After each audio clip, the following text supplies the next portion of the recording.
स्वागत है आपका आपके अपने YouTube channel life study official में। स्टूडेंट्स, आज हम लेकर आए हैं क्लास 10th के फर्स्ट चैप्टर रियल नंबर का पार्ट 2।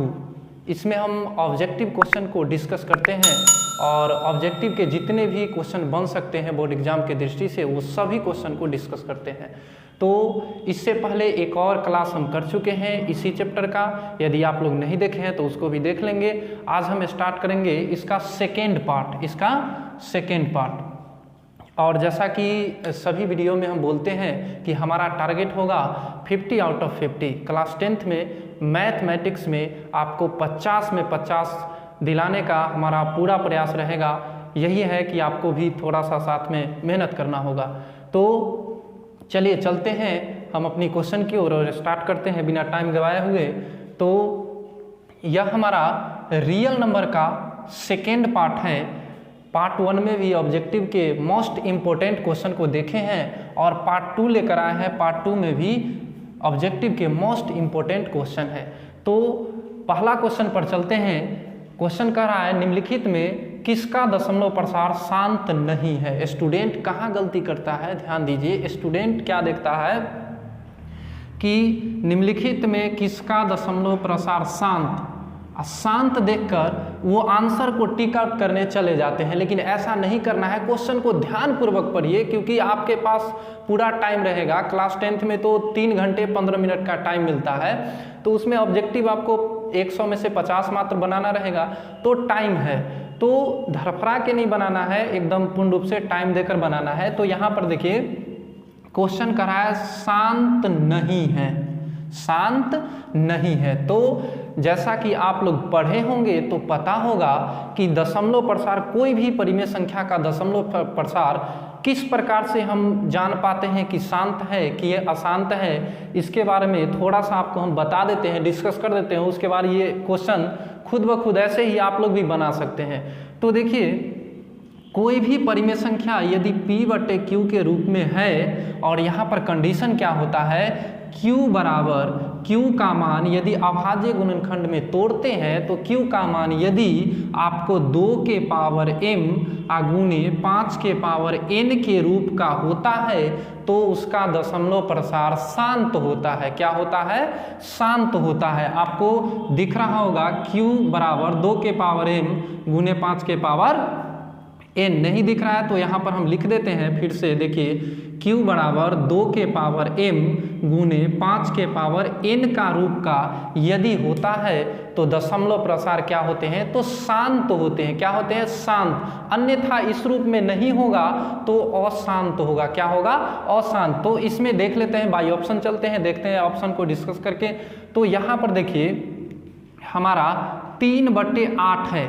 हमारा क्या ध्यान में रखना है, ऊपर तो P होता है, P के लिए कोई कंडीशन नहीं है, लेकिन Q अर्थात जो नीचे में जो होता है हर में, उसके लिए कंडीशन है कि 2 के पावर m गुणे 5 के पावर n के रूप का होगा। तो ये हमारा है। क्यों? क्योंकि 8 को हम तोड़ेंगे तो 2 के पावर 3 में टूटेगा और यहाँ पर 5 के पावर कुछ भी नहीं है तो हम 0 भी दे सकते हैं। तो अर्थात 2 और 5 के ही गुणनखंड में ये टूट रहे हैं। तो ये इसका दशमलव प्रसार शांत है। लेकिन क्वेश्चन में क्या बोला है? अशांत, यानी कि शांत नहीं है। कहने का मतलब अशांत खोजना है। तो उसके आगे बढ़ते हैं। देखिए 15 यहाँ है 6/15। तो 6/15 में देखिए एक शर्त ये भी होता है कि P और Q सह अभाज्य पूर्णांक होना चाहिए। सह अभाज्य कहने का मतलब इसमें कोई भी गुणनखंड उपस्थित उभयनिष्ठ नहीं होना चाहिए। इसमें है तो इसको सबसे पहला नंबर ऑप्शन को हम यहाँ पर काटेंगे। ये 3 से कट रहा है 2 मर्तब में और ये 3 से कट रहा है 5 मर्तब में। तो यहाँ तो दिख गया कि नीचे में 5 है, 5 और 2 के अलावा और कुछ नहीं है। तो ये भी शांत है। हमको खोजना क्या है? अशांत। यहाँ पर देखिए इसको भी तोड़ेंगे तो ये भी शांत ही होगा। ये आप लोग पर छोड़ देते हैं, तोड़ कर देखिएगा।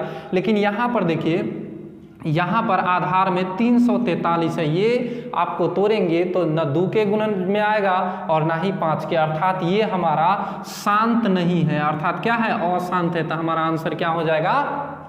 यही ऑप्शन नंबर डी हमारा राइट आंसर होगा। चलिए, एक क्वेश्चन से यहाँ पर यदि कॉन्सेप्ट को आप समझ लेते हैं तो कई क्वेश्चन को आप बना सकते हैं और एग्जाम में आता ही है इस प्रकार के क्वेश्चन। चलिए आगे बढ़ते हैं। आपका अगला क्वेश्चन आप ही लोग के लिए लेकर आए हैं। देखिए अगला क्वेश्चन सेम टू सेम इसी के कॉन्सेप्ट पर आधारित है। यहाँ अगले क्वेश्चन क्या कर रहा है, परिमेय संख्या 43 बट्टे में 2 के पावर 4 गुने 5 के पावर 3 का दशमलव प्रसार है। अब क्या है, शांत है कि अशांत, यही ना पूछ रहा है। अब ये भी जैसा कि बताए कि नीचे में यानी कि Q जो होगा वो 2 और 5 के अभाज्य गुणनखंड में होना चाहिए। तो यहाँ पर तो दिख रहा है, पहले से ही सवाल ही दिया हुआ है, तोड़ने की कोई आवश्यकता नहीं।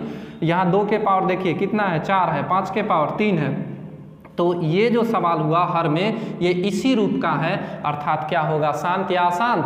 तो इसका भी बोल सकते हैं कि ये तो शांत है। तो ऑप्शन नंबर ए हमारा सही आंसर है। चलिए बढ़ते हैं अगले क्वेश्चन की ओर। उम्मीद है कि ये कॉन्सेप्ट आपको समझ में आया होगा और क्वेश्चन इसके बेस पर हम देखेंगे। चलिए अगले क्वेश्चन पर आते हैं।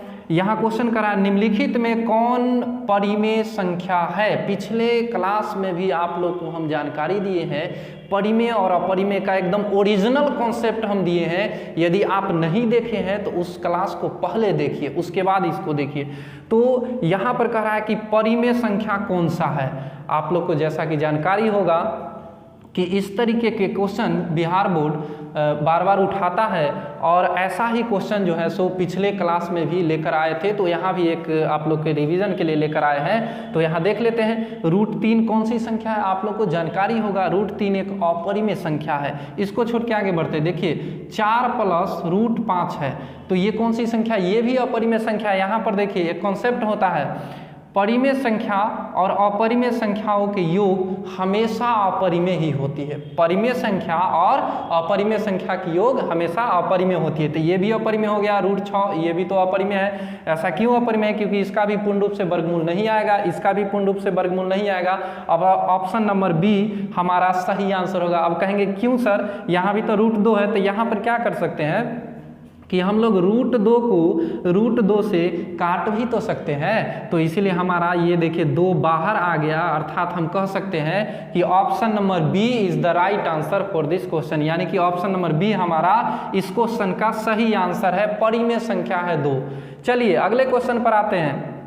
वैसा ही क्वेश्चन है यहाँ पर स्टूडेंट, ये क्वेश्चन आप बना लिए, लेकिन ये क्वेश्चन में निश्चित रूप से हो सकता है कई स्टूडेंट मिस्टेक कर देंगे, क्योंकि ये जानबूझ के ऑप्शन ही दिया गया और ये क्वेश्चन बिहार बोर्ड में प्रीवियस ईयर के यानी कि पिछले साल का पूछा हुआ क्वेश्चन है। तो इसको भी अच्छे तरीके से देखना है। देखिए यहाँ पर भी वही क्वेश्चन है, करा निम्नलिखित में कौन अपरिमेय संख्या है। यहाँ पर पूछ रहा है अपरिमेय संख्या। तो इसमें हम जानकारी दिए कि जिसका पूर्ण रूप से वर्गमूल निकल जाता है वो क्या होता है, तो परिमेय संख्या होता है। इसमें देखते हैं वही कॉन्सेप्ट के अनुसार। तो यहाँ पर आप लोग देखे होंगे, आप लोग को पढ़े होंगे क्लास 8 में, 9th में, 10th में। क्लास 8 में तो वर्ग और वर्गमूल चैप्टर ही है। तो यहाँ पर देखिए ये 64 है, 64/36 होल रूट है।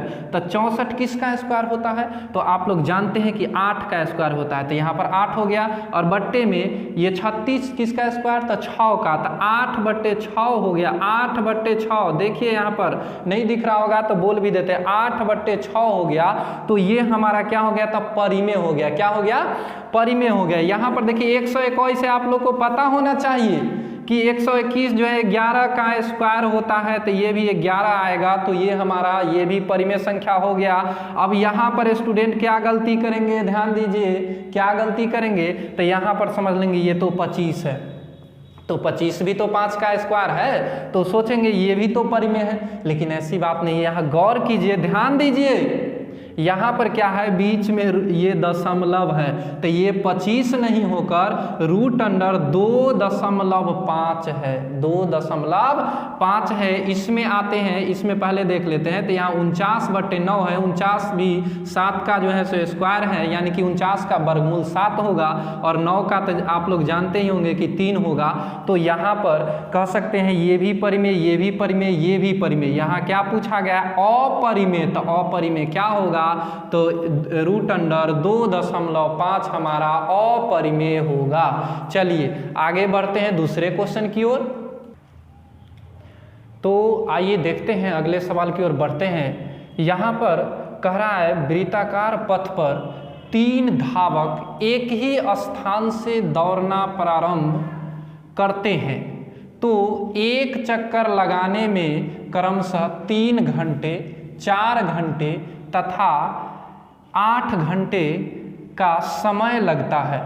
तीनों को प्रस्थान बिंदु पर पुनः मिलने में लगा समय होगा। देखिए क्वेश्चन बहुत लंबा है, आपको घबराने की ज़रूरत नहीं। स्टूडेंट यदि देखेंगे ये क्वेश्चन तो कुछ स्टूडेंट तो ऐसा भी करेंगे कि आधा पढ़ेंगे, आधा भी नहीं पढ़ेंगे, कहेंगे कि ये क्या है, इतना बड़ा क्वेश्चन, ये हमसे नहीं होगा। वैसा नहीं है, ये क्वेश्चन देखने में बहुत बड़ा लग रहा है, लेकिन यदि आप समझ जाते हैं कॉन्सेप्ट को तो ये बिल्कुल आसान है, एकदम यूं ही बना देंगे। चलिए देखते हैं, समझाते हैं कि ये आखिर क्वेश्चन क्या कह रहा है। तो देखिए कह रहा है कि वृत्ताकार पथ है। वृत्ताकार मतलब आप लोग जानते हैं, अरे मैथ के स्टूडेंट है तो जरूर जानते होंगे। वृत्ताकार पथ मतलब गोलाकार, यानी कि इस आकार का।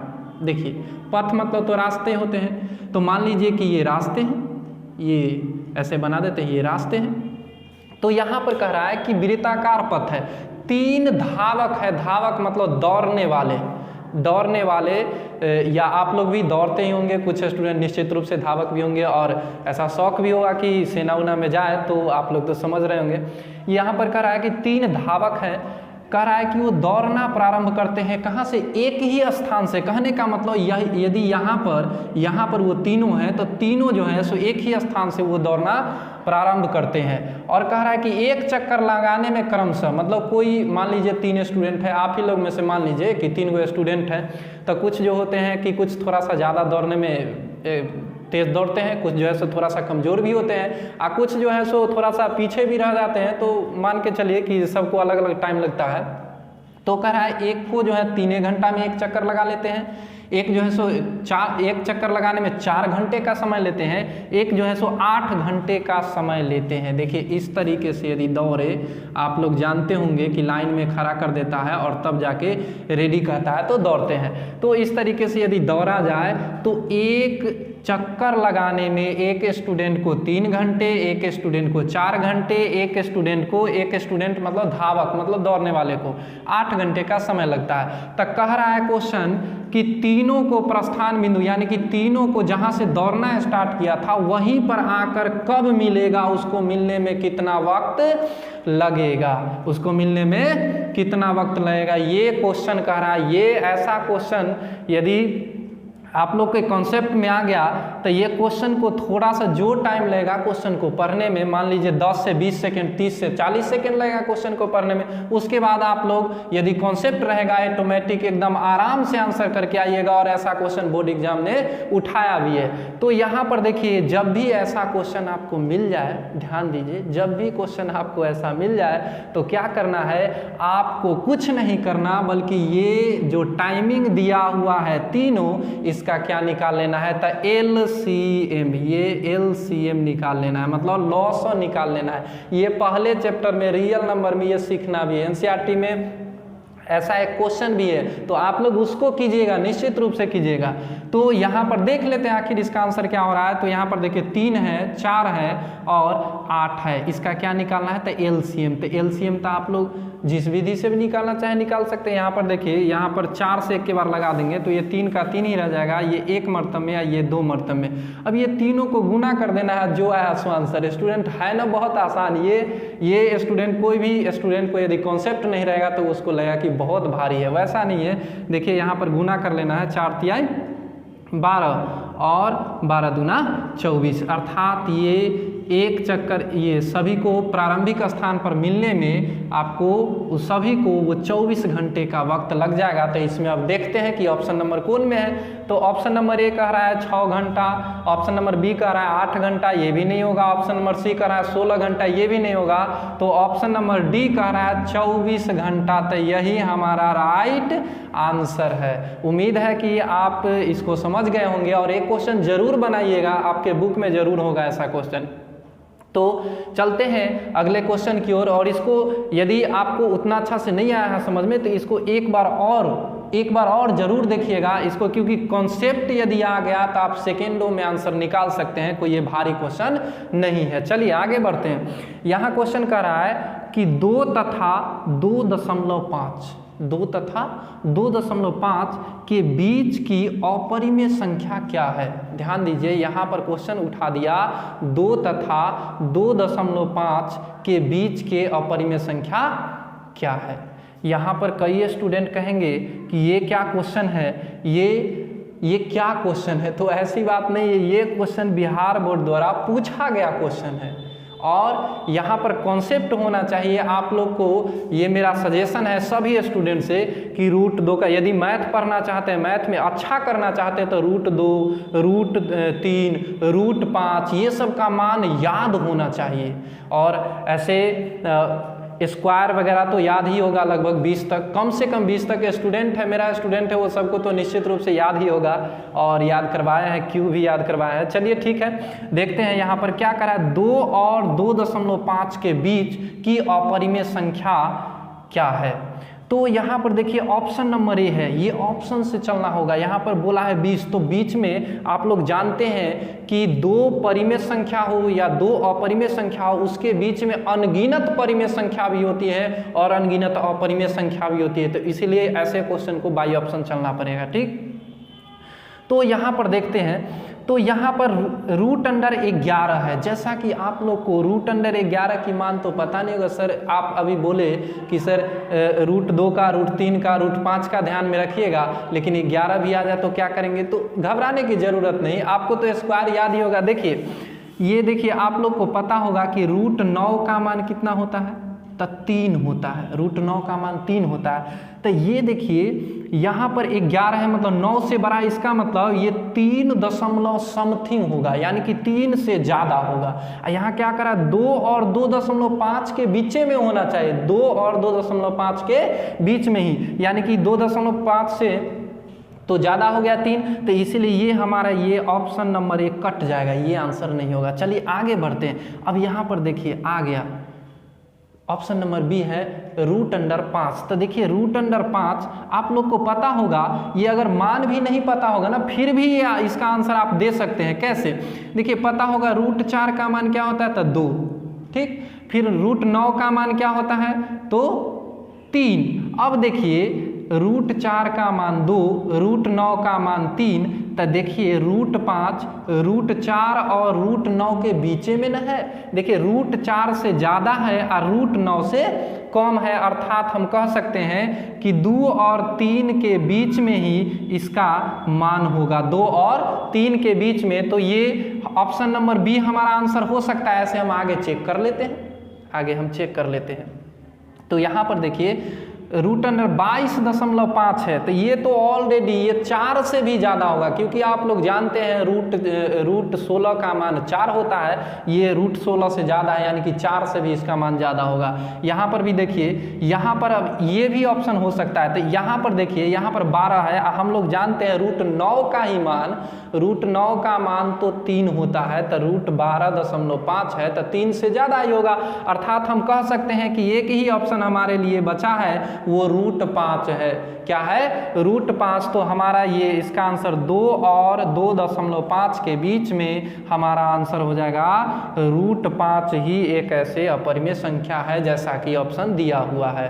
तो इसमें क्या है, हम डिस्कस किए, पहला टाइप हम बोल सकते हैं शांत और अशांत के बारे में हम जानकारी दिए। आप लोग के गेस पेपर हो या बुक हो या कहीं से भी प्रीवियस ईयर या क्वेश्चन बैंक हो, उससे जितने भी क्वेश्चन बनते हैं शांत अशांत वाले, वो आप लोग बना लेंगे प्रैक्टिस के लिए। हालांकि हम कॉन्सेप्ट समझा दिए हैं। आगे की टाइप क्या है, तो परिमेय अपरिमेय पर। तो परिमेय अपरिमेय पर जितने भी क्वेश्चन बनते हैं आपके बुक में होगा, आपके गेस पेपर में होगा, या संस्थान में जिस संस्थान में पढ़ते होंगे, सर समझाते होंगे, उससे जितने भी क्वेश्चन होगा आप प्रैक्टिस के लिए बनाइए, क्योंकि कॉन्सेप्ट इसमें हम दे दिए हैं। उसके बाद इस तरीके के क्वेश्चन से घबराना नहीं है, बल्कि इसको और अच्छे से कॉन्सेप्ट में ले आना है, आपको यूं ही आंसर मिल जाएगा। तो उम्मीद है कि ऐसे सभी क्वेश्चन समझ में आया होगा, और नहीं यदि थोड़ा भी कंफ्यूजन लगता है तो दोबारा से देखिए, बहुत अच्छे से डिस्कस किए हैं, इसको एक बार और देख लेंगे तो और अच्छे से समझ में आ जाएगा। तो यदि ये क्लास यदि आप लोग को अच्छा लगा हो तो लाइक भी कीजिएगा, शेयर भी कीजिएगा, सब्सक्राइब भी कीजिएगा। और हम जो है सो ये पहला चैप्टर था रियल नंबर, आगे की सभी चैप्टरों के objective question, most objective question लेकर आएंगे। और यदि आप क्लास 10th के स्टूडेंट हैं तो हमारे साथ बने ही रहिएगा। और हाँ सर, अच्छा, एक और क्वेश्चन है, तो एक और क्वेश्चन यहाँ पर है, इसको भी देख लेते हैं। और ये बड़ी मज़ेदार क्वेश्चन है, आप लोग को पता होगा शायद। देखिए क्वेश्चन क्या है, पाई एक है। अब पाई कैसी संख्या है? पाई के बारे में तो ढेर सारे रहस्य आप लोग जानते होंगे, पाई का मान ये होता है, वो होता है। और जैसा कि आप लोग पढ़े होंगे कि पाई का मान कहता है कि 22/7 होता है, लेकिन यहाँ क्वेश्चन आ गया कि पाई एक है, कौन सी संख्या है? तो आप लोग को पता होना चाहिए कि पाई एक अपरिमेय है क्या, परिमेय है कि पूर्णांक है, या इनमें से कोई नहीं। नोटा मतलब नन ऑफ द एबव, या नन ऑफ द एबव मतलब इनमें से कोई नहीं। तो पाई सबको पता होना चाहिए कि पाई एक अपरिमेय संख्या है, बचपन से ही पढ़ते आ रहे हैं। लेकिन ध्यान दीजिए, ऐसा ही एक क्वेश्चन फंसाने के लिए देता है कि 22/7 कौन सा संख्या है, कौन सा 22/7। तो ध्यान दीजिए, पाई कौन सा है तो अपरिमेय, लेकिन 22/7 कहे तो परिमेय मारना है, क्योंकि 22/7 तो p/q के रूप में है, और p/q के रूप में होते हुए भी वो दोनों पूर्णांक भी है। हालांकि इसका पाई का मान 22/7 नहीं होता है, बल्कि इसके सन्निकट होता है। इसीलिए कभी कभी सवाल में आपको कहेगा कि पाई का मान 22/7 लीजिए। चलिए ठीक है, तो बहुत अच्छी बात है। तो यदि आपको ये क्लास अच्छा लगा है तो निश्चित रूप से हमें मोटिवेट करने के लिए लाइक कीजिएगा। और यदि आप क्लास 10th के स्टूडेंट हैं तो बने रहेगा हमारे साथ, एग्जाम तक आपको हम नहीं छोड़ेंगे। एक क्वेश्चन का एक लंबा सीरीज लेकर आएंगे, और हमारा टारगेट 50 आउट ऑफ 50 रहेगा। यदि आप लास्ट तक बने रहें तो निश्चित रूप से हमारा पूरे प्रयास रहेगा 50 में 50 आपको ऑब्जेक्टिव दिलाने का। चलिए ठीक है, thank you, best of luck.